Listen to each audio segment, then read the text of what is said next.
नमस्ते, मैं professor doctor Sushil Kumar Sharma,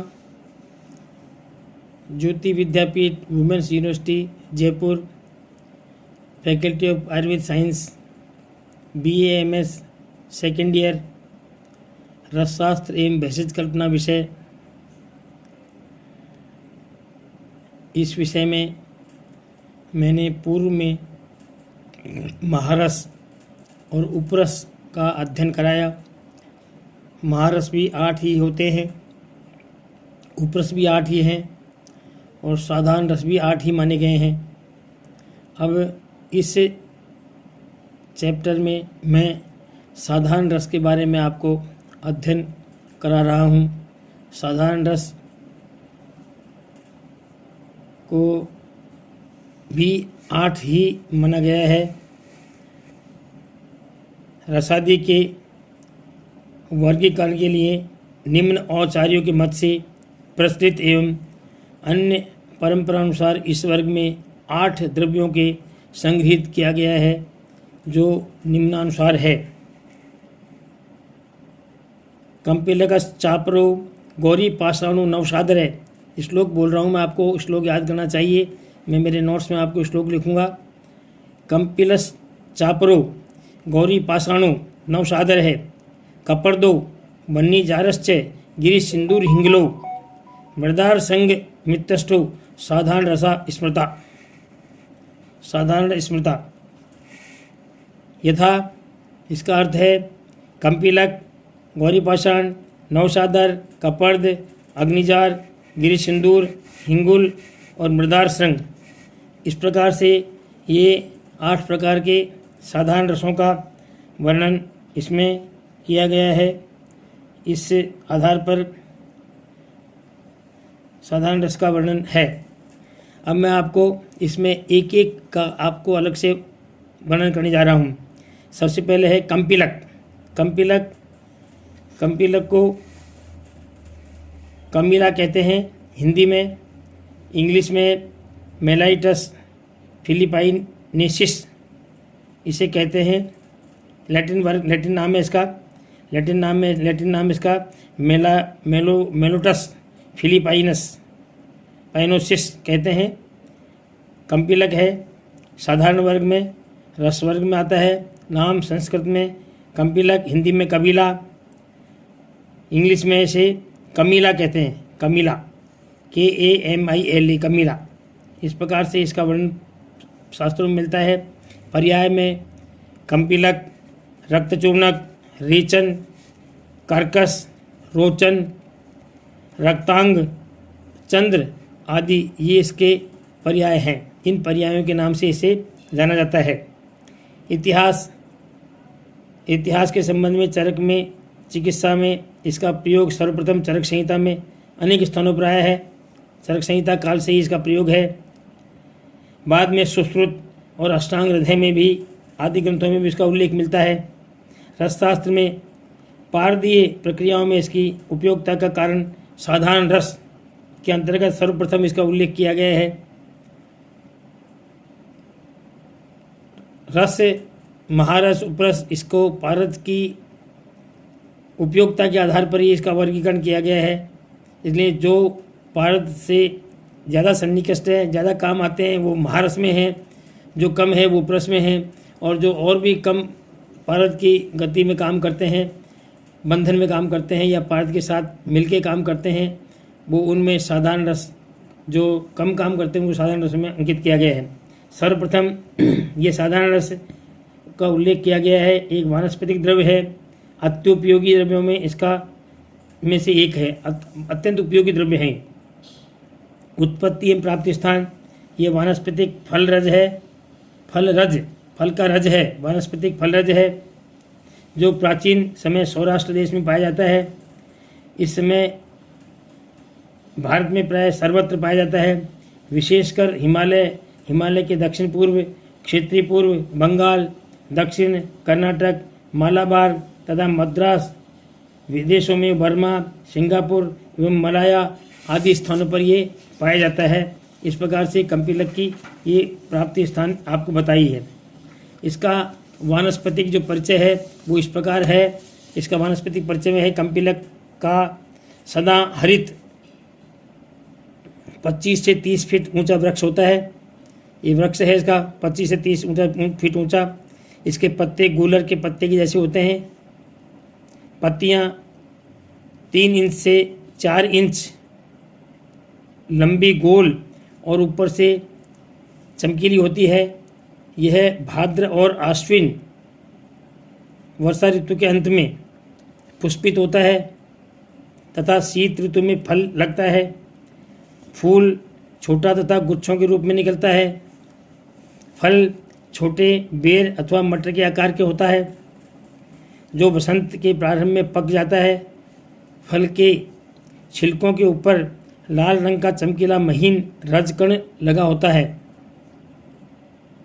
फल के पकने पर तोड़कर इसे सुखाते हैं और सूखने पर छिलकों को रगड़कर रजकण प्राप्त करते हैं। इसी को कंपिलक कहते हैं। मतलब फल के ऊपर छिलकों पर जो रज कण, लाल रंग का रज कण होता है, उसी को सुखाकर प्राप्त करते हैं। उसी को कंपिलक के नाम से जाना जाता है। यह फल रज लाल रंग का होता है। यह कबीला या कमीना नामक वृक्ष, जैसे लैटिन में मेलोटाइटस फिलीपाइनेसिस कहते हैं। इसका चूर्ण दरदरा, रूक्ष एवं पानी में तैरने वाला होता है तथा जल में एविलेय है। कंपिलक को भीगी अंगुली से में चिपकाकर सफ़ेद कागज़ पर घिसने से कागज़ पर पीला निशान बनता है। मतलब कंपिलक को अगर मान लो भीगी हुई अंगुली में लगा करके कागज़ पर लिखेंगे तो वो क्या करेगा, पीला निशान उत्पन्न करेगा उसमें। कंपिलक को आग पर छोड़ने से बारूद या आतिशबाजी जैसा जलता है। गर्म जल में अत्यल्प घुलनशील है, मतलब गर्म जल में कम घुलनशील है। स्पर्श में मृदु होता है। इसका ग्राह्य स्वरूप क्या है, इसके बारे में शास्त्रों में जो वर्णन उल्लेख मिलता है वो इस प्रकार है। कंपिलक ईंट के चूर्ण के जैसा लाल वर्ण का, ईंट जैसा होता है इष्टिका चूर्ण, ईंट के चूर्ण जैसा लाल वर्ण का चूर्ण तथा दरदरा, रूक्ष एवं चमकदार होता है। यह अति रेचक है। अति रेचक का मतलब अतिसार करने वाला, मल को भेदने वाला, मल को प्रवर्तन करने वाला। रेचक किसे कहते हैं, अति रेचक है। अत्यंत लघु होता है। अशुद्धि के रूप में इसमें ईंट का चूर्ण का, लकड़ी का, लाल का बुरादा आदि मिलाया जाता है। यह मिलावटी कंपिलक स्पर्श में कठिन, रूक्ष और भारी होता है और बिना मिलावट वाला जो है वो रूक्ष चमकदार होता है। उपयोग इसका चिकित्सार्थ इसका अधिक उपयोग किया जाता है। रेचन कर्म के लिए इसका प्रयोग अत्यधिक रूप से होता है। कुष्ठ आदि अनेक चर्म रोगों में, व्रणों में बाह्य प्रयोग में इसका प्रयोग होता है, चर्म रोग और कुष्ठ में। कृमि शमनार्थ इसका प्रयोग उत्तम है। कृमि को शमन करने के लिए उसका उपयोग है। शास्त्रीय विवरण, कंपिलक सौराष्ट्र का काठियावाड़ देश, कंपिलक देश में उत्पन्न होने से इसे कंपिलक कहा जाता है। मतलब सौराष्ट्र में काठियावाड़ देश में उत्पन्न होता है, इसलिए इसको कंपिलक भी कहा गया है, ऐसा शास्त्रों में इसका उल्लेख है। अब इसका शोधन कैसे करेंगे, उस शोधन के बारे में इसका वर्णन प्राप्त होता है संहिताओं में कि कंपिलक शोधन। शास्त्र में कहीं भी कंपिलक शोधन का निर्देश नहीं है। क्या कंपिलक शोधन का निर्देश कहीं नहीं है और न ही इसकी आवश्यकता ही पहले से प्रतीत होती होगी, क्योंकि इसमें किसी प्रकार का विषैला प्रभाव या दोष ही नहीं प्रकट होता है। इष्टिका चूर्ण रूपी कृत्रिम अशुद्धि को दूर करने के लिए, कृत्रिम अशुद्धि मतलब कोई मिलावट है उसकी अशुद्धि दूर करने से इसे जल में डाल देते हैं। 500 ग्राम कंपिलक 10 लीटर पानी में डालकर हाथ से घोलकर निथरने के लिए 15 मिनट छोड़ दें। वानस्पतिक द्रव्य होने से कंपिलक पानी में ऊपर तैरता रहेगा और इसमें मिला अपद्रव्य स्वरूपी ईंट का चूर्ण या अन्य वस्तु भारी होने के कारण पानी के नीचे बैठ जाएगा। अपद्रव्य रहित तैरते हुए कंपिलक को छानकर सुखा लें और औषधि कार्य के लिए प्रयुक्त करें। यही इसका शोधन है। मतलब इसके शोधन में कोई विषैला प्रभाव नहीं होता है सिर्फ इसके शोधन के लिए हमको जो बाहरी तत्वों के द्वारा, बाहरी रोगों के द्वारा जो इसमें कुछ मिलावट की जाती है, उस मिलावट को दूर करने के लिए ही इसका शोधन किया जाता है। बाकी इसके शोधन की कोई आवश्यकता है नहीं, शास्त्रों में कहीं शोधन का उल्लेख भी नहीं मिलता है। सिर्फ इसमें कोई मिलावट कर दे इसलिए इसको सिर्फ पानी में नितारते हैं, और नितार के ऊपर जो पानी में तैरता है उसको ग्रहण कर लेते हैं, सुखा लेते हैं, यही इसका शोधन होता है। इसका मारण वानस्पतिक द्रव्य होने से कारण मारण और सत्योपादन इसका होता ही नहीं है, क्योंकि वानस्पतिक द्रव्य है, खनिज द्रव्य नहीं है, वनस्पतियों से प्राप्त होता है, इसलिए इसका न तो मारण होता है न ही इसका सत्योपादन होता है।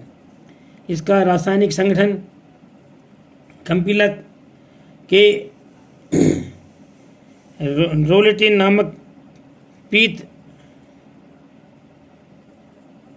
मणि भी ये द्रव्य होता है। इसमें रक्तपित्त वर्ण का रेजिन, मोम सदृश पदार्थ, उड़नशील तेल, शर्करा, टैनिन तथा ऑक्जेलिक या एवं साइट्रिक एसिड का कुछ भाग होता है। ये इसका रासायनिक संगठन है। कंपिलक के गुण क्या हैं? इसके गुण है यह है खटु एवं किंचित आम्लरस युक्त तथा वीर्य में उष्ण होता है, कर्म में अत्यंत रेचक, विभेदक, रक्तपित्तघ्न, क्रमिघ्न, आमपाचक है।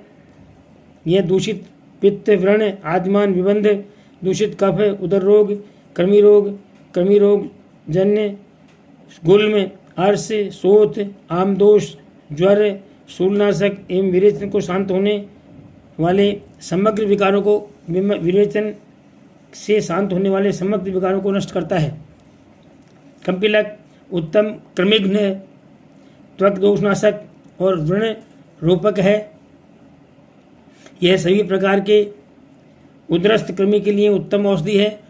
उदर में जो कृमि होती है, कीड़ों के लिए कृमिनाशक उत्तम औषधि है। इसके उपयोग से सभी प्रकार के कृमि मर जाते हैं। तेल में घोटकर लगाने से खुजली में शीघ्र आराम मिलता है।